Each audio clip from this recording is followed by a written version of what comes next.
Hey out there, it's Wake Angel 2001, and it's time to get back to the Sonic Boom vlogs.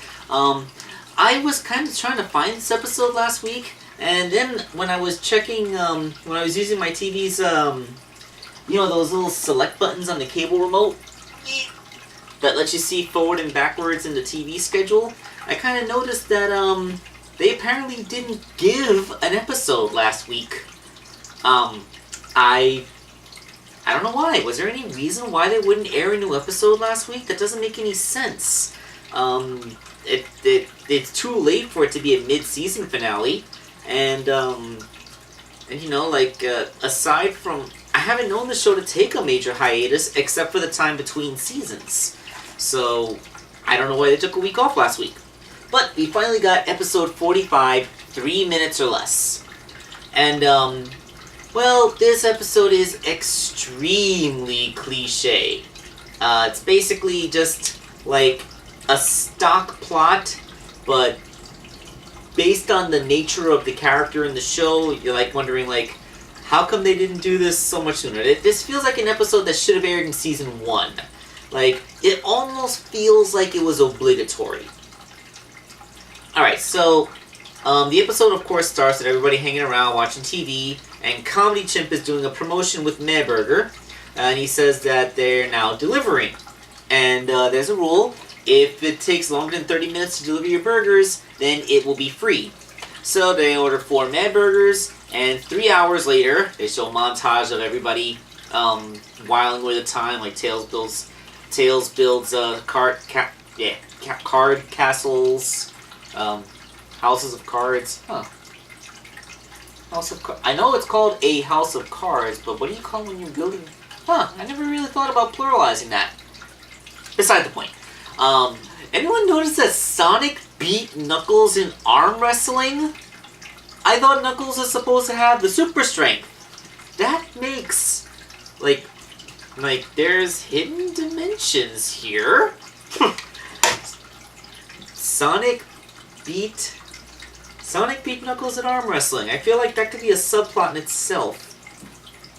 But anyway, Dave the intern finally arrived 3 hours late, so their burgers are free, but they're ice cold.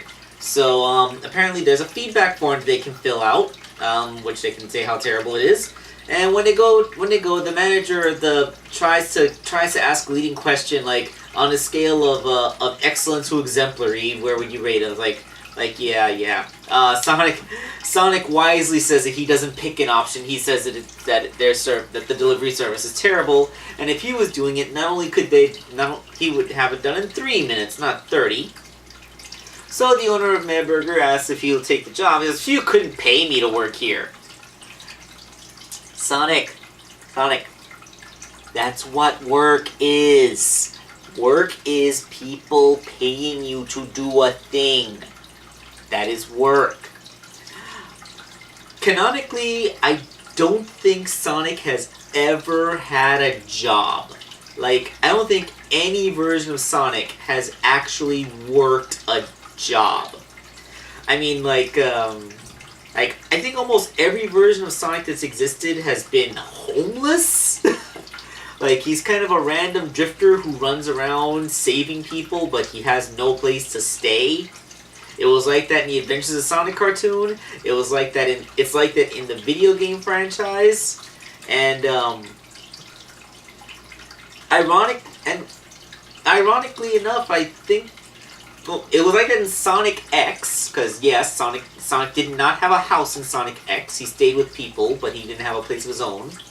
So yeah, ironically enough, it's only within the American-made cartoon series that Sonic is ever depicted as anyone who even has anything resembling a home life. I mean, in the comic book and the Saturday morning cartoon, Sonic lives in Knothole Village, and he has a place there. And in this show, he apparently has a shack by the beach, which has no door. And I'm not entirely sure if he actually pays rent there or literally just built a small home on unclaimed land at the edge of the village, because I don't see how he can pay rent considering the fact that he has no job, and furthermore doesn't even seem to understand what a job actually is. Anyway, we have a jab at major corporations that are extremely wealthy but still refuse to pay their employees a living wage. And basically, they bribe Sonic with a compensation plan. For every successful delivery he makes, they'll give him a free chili dog. It probably would have been cheaper to pay him a minimum wage hourly, given how many chili dogs he gets over the course of this episode. I mean, I'm imagining that a chili dog costs a couple of bucks, and given how many deliveries he makes and how many he can make, like in a given period of time, you go from like, instead of spending $10 an hour, you're probably giving him the equivalent of like $15 worth of chili dogs. Is what I'm trying to get at. Okay, so Sonic takes a job and he's very good at it. He's able to run across the village and deliver the chili dogs. He delivers the meh burgers and gets chili dogs in return. And not only that, but because his service is so excellent, people give him tips. And like big tips too. I mean, I don't know like how currency works in Hedgehog Village, but some of the notes he's holding have 100 printed on them. Now, either this is like a Japanese yen, where a single Hedgehog Village dollar is actually worth very little, so you have to print large denominations, or that people are actually giving them $100 tips. So, of course, we have to have the evil for this episode, and it comes from Dr. Eggman realizing, seeing the TV commercial for the delivery service, and he realizes that this would be a way for him to get a cheap, easy victory over Sonic. All he has to do is make an order that Sonic won't be able to fill in 3 minutes.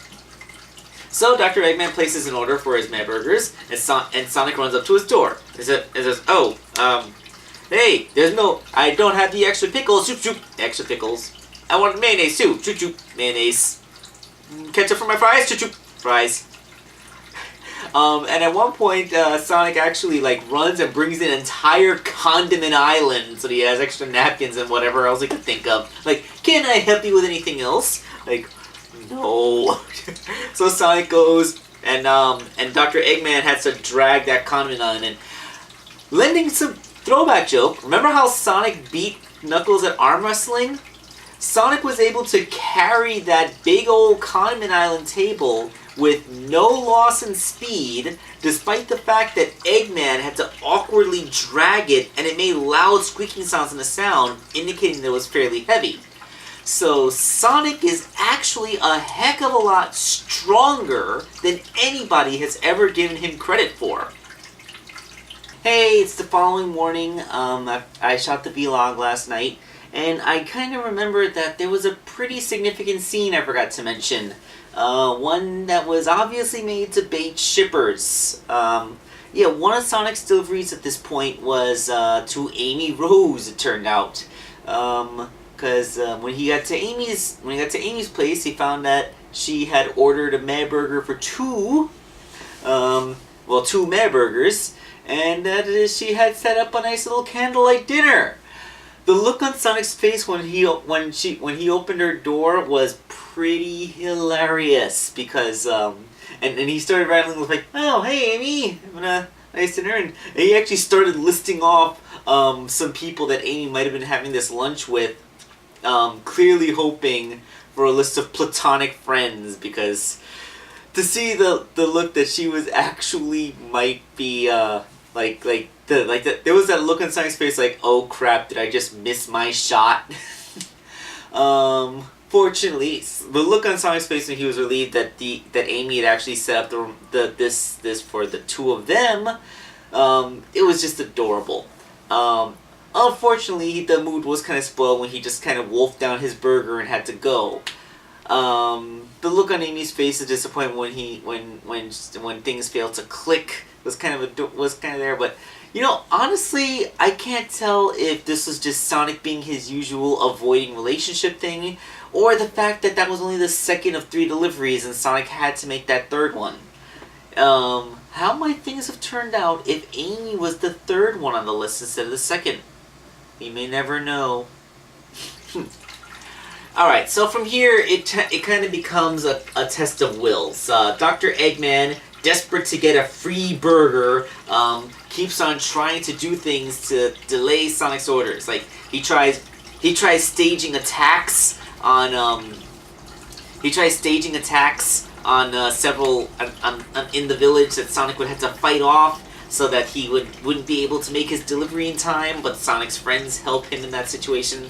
He tries ordering from multiple locations all over the island, but Sonic is still able to do it. He even has time to cut burgers into sliders for the Golgabas, who make another appearance in this episode. Damn you, Golgabas. Every time I see your faces and hear your stupid voices, my enjoyment of the show goes down just a little bit. But yeah, he manages to make all the times. He tries locking doors, but Sonic just breaks them down. And finally, like, he just flat out puts his entire army guarding the doorways of his fortress, saying, "There's no way you'll be able to defeat my army and infiltrate my fortress's defenses within the 3-minute time limit." And Sonic's like, "You're right. Maybe I should go take a quick 2-minute nap or something." So Sonic gets through all of the enemy forces, and he sees Cubot and Norbot using the secret side tunnel, so he gets in that way. So Dr. Eggman's like 10 seconds away from victory, and Sonic's like, "Hey, I used the secret side tunnel, and I guess it's just a side tunnel now." And like Eggman finally capitulates. He can't beat Sonic even in this, so he pays Sonic for the burgers, and he even gives him a tip. And Sonic decides to quit his job there, because there's one point where he actually eats so many chili dogs that he actually gets a stomach ache. Yes, amazingly enough, even Sonic's bottomless appetite for hot dogs covered in spiced meat and beans gets filled. So yeah, like, there was an episode from the first season of Teen Titans Go, I think it was Hey Pizza, where Cyborg and Beast Boy basically played Dr. Eggman's part of ordering a bunch of pizzas from a pizza place and trying to delay the delivery guy so that it would take him more than 30 minutes so that they could get the pizza for free. And yeah, I know what you're saying. You're thinking, oh, this is the same basic plot as an episode of Teen Titans Go. It must be terrible then. Hey, Teen Titans Go was always a pretty terrible representation of the DC universe, but there were times when it could at least be decent as a comedy show. And that episode wasn't too bad. Like, basically, this episode of Sonic Boom is essentially what that episode of Teen Titans Go would be, is if the Hey Pizza delivery guy was the main character. Because it's basically shown from Sonic's perspective. So, yeah, I mean, this episode is extremely cliche, basic, and predictable, and hey, Sonic the Hedgehog, the guy with super speed, gets a job as a delivery boy. Like, I'm pretty sure Impulse got that job in the live-action Smallville show from a few years ago. So, yeah, I mean, it like a speedster getting a job at a delivery company. That's pretty expected if you think about it. Nothing wrong with it, inherently speaking, of course. Yeah, but this episode, it fails to really wow me, but it is by no means bad. It was very enjoyable. It delivered on the action scenes. It had a very tongue-in-cheek, self-aware sense of humor, and you know, it was still good. I mean, what do you really want from your comedy Sonic the Hedgehog series? I mean, not everything that Sonic has to produce is going to be that scene from Sonic Adventure 2 where Dr. Eggman sends Sonic launching into space in an exploding capsule. I mean, you wouldn't want that level of that much tension and drama all the time. It's nice to have just a nice little pocket episode that you can just watch any time and enjoy it for what it is. Although I do not recall a similar setup from the Adventures of Sonic cartoon, which was actually the exact opposite of this. Yeah, there was an episode in the original Adventures of Sonic cartoon where Dr. Eggman set up 3 incredibly dangerous scenarios at 3 distant locations on the planet, and Sonic had to run to these 3 locations and save the day, only to find out that after he exhausted himself running to all these locations, Eggman, Dr. Robotnik, had also planted bombs in those 3 locations. And in that episode, Sonic was pushed to the limits of his endurance, running to all these distant locations, first to save them from the disasters, and then to collect the bombs. And it's funny how that was essentially a throwaway gag, like 3 locations on this small island, which, if I'm being generous, is maybe the size of Hawaii. It's not a very big island, so it's not really hard for Sonic to go from one place to another. Like in that episode of the old cartoon, Sonic had to run halfway across the planet several times. Also, he could swim in that episode, because in Adventures of Sonic the Hedgehog, they had not yet established that Sonic is unable to swim. But yeah, it's funny how the same basic idea from one of the most serious and action-packed episodes of the Adventures cartoon is basically just a very stock plot in this comedy-centric Boom cartoon. So, yeah, I guess I'm done showing off my knowledge of 25-year-old TV shows, and I guess we're just gonna, come back to you hopefully next week when there hasn't been an episode air date delay, and have some good old Sonic Boom fun times. Also, I'll be making some more custom figures. I got some pretty big things to work on this month, including one character I've never done before, another character that's very complicated to do, and another really big thing. So, yeah. We'll discuss this later.